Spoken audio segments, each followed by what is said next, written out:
जय हिंद मित्रांनो. आज सांगताना फार दुःख होत आहे. खरंच महाराष्ट्राचा आज हिरा हरपला आहे. त्यांची बोलण्याची शैली, काम करण्याची शैली आणि राजकारण करू न करू पण राजकारणातला खरंच हिरा गेला. आज ती पोकळी कोणच भरून काढू शकत नाही. आज सकाळच्या पारी जी न्यूज बघितली आणि खरंच मनापासून दुःख झालं. आज माझ्या मोबाईलमध्ये कम से कम 250-300 नंबर सेव्ह आहेत आणि 250-300 नंबरमध्ये प्रत्येका स्टेटसमध्ये आपल्या महाराष्ट्राचे उपमुख्यमंत्री अजितदादा पवार साहेब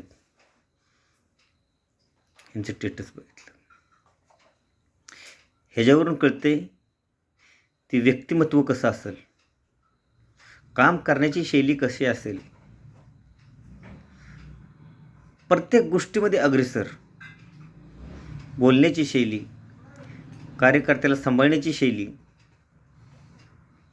खरंच असा राजा माणूस होणं राजकारणात परत तर शक्य नाही. प्रत्येक स्वतःच्या बळावर कितीही संकट आली तरी मागं फिरून न पाहणारा असे आपले अजितदादा पवार साहेब. आज प्रत्येकाचे व्हिडिओ बघताना खरं डोळ्यात अश्रू आले होते.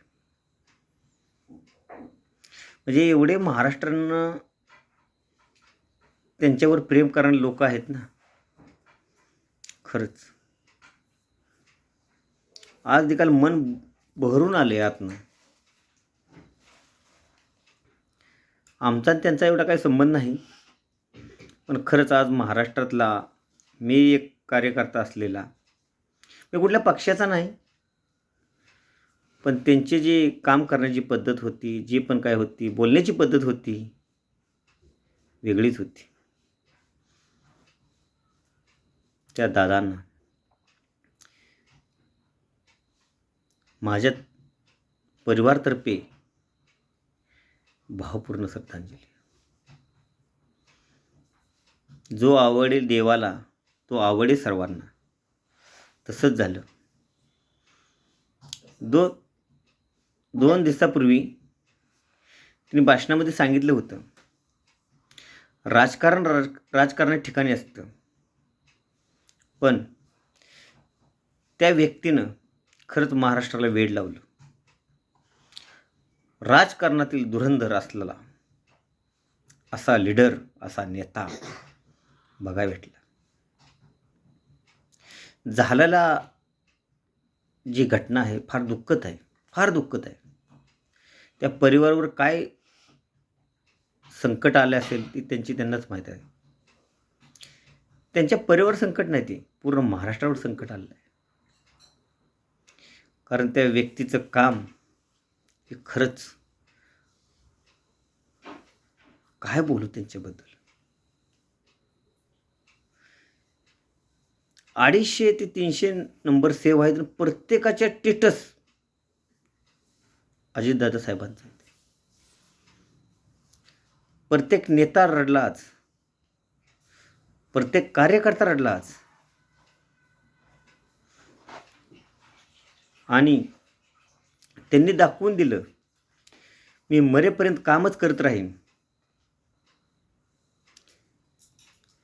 एवढं होऊन देखील त्यांच्या जनतेसाठी काम करण्याची जी वृत्ती आहे त्यांच्या फाईलमध्ये दिसली. जनतेचं कार्य कसं सॉल्व्ह होईल, जनतेसाठी कसं काम करायचं हे त्यांनी दाखवून दिलं. असा माणूस फार कमी असतात. तो माणूस काय, राजकारणात सगळं काय होतं, पण त्या व्यक्तीबद्दल वेगळाच आदर असेल. आत्ताच नाही, कायमस्वरूपी असेल. दादा आपल्यापासून गेलेत दूर, पण हमेशा मनामध्ये त्यांचं नाव कोरलं गेले. महाराष्ट्राच्या सर्वोच्च असलेला माणूस वाटतो.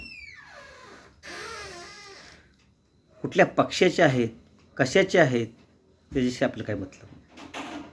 पण त्यांची बोलण्याची वृत्ती, काम करण्याची वृत्ती ती वेगळीच होती. दादा, तुम्ही कितीही लांब गेला असला आमच्यापासून आता तरी आमच्या मनामध्ये हमेशा राहणार.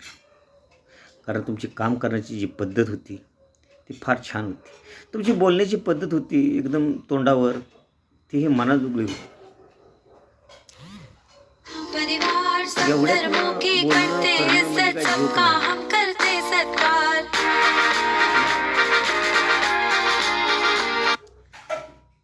नाही. दादा, खरंच दादा आहे तुम्ही.